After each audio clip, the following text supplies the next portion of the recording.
இன்னும் சரியா 100 நாட்கள்ல நீட் யூஜி 2026 நடக்க போகுது.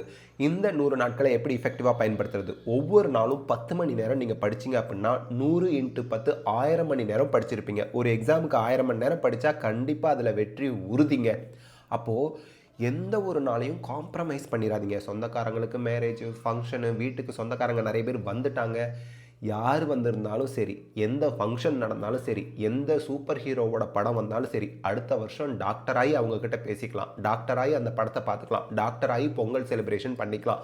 அப்படின்னு உங்ககிட்டயே நீங்க சொல்லிக்கிட்டு, ஒவ்வொரு நாளும் 10 மணி நேரம் படிங்க. உங்க வெற்றிய உறுதி செய்யுங்க. 2வது டிஜிட்டல் டீடாக்ஸ் அப்படின்னு சொல்லுவோம். உங்களோட சோஷியல் மீடியா ஆப்ஸ் எல்லாத்தையும் அன்இன்ஸ்டால் பண்ணுங்க. இந்த மாதிரி வீடியோவே நான் சோஷியல் மீடியால தான் பார்க்குறேன் அப்படின்னா, அதுக்கு உங்க பேரண்ட்ஸோட மொபைலை யூஸ் பண்ணிக்கங்க. நெக்ஸ்ட் போஸ்ட் உங்களுக்கு சோஷியல் மீடியா அக்கௌண்ட்டில் என்னவா இருக்கணும் அப்படின்னா, நான் இந்த எக்ஸாமில் இவ்வளோ மார்க் வாங்கி வின் பண்ணியிருக்கேன் அப்படிங்கிறதா தான் இருக்கணும் அப்படிங்கிறத உங்ககிட்ட நீங்கள் சொல்லிக்கங்க. காரணம் என்னென்னா, சோஷியல் மீடியாவில் ஒரு ஸ்டூடெண்ட் 2 மணிலேருந்து 3 மணி நேரம் வேஸ்ட் பண்ணுறதா ரிப்போர்ட் சொல்லுது. அதனால் தயவு செய்து uninstall your social media accounts.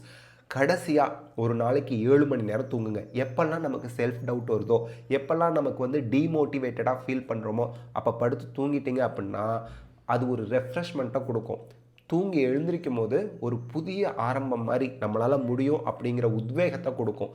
ஒரு நாளைக்கு தொடர்ந்து 7 மணி நேரம் நைட்டில் தூங்குனீங்க அப்படின்னா தான் நீங்கள் படித்த விஷயங்கள் லாங் டேர்ம் மெமரியில் போய் ஸ்டோர் ஆகும். ஸோ இந்த விஷயங்களை ஃபாலோ பண்ணி நீட் 2026 நீங்கள் கிராக் பண்ணுறீங்க அப்படிங்கிறத உறுதி செஞ்சுக்குங்க.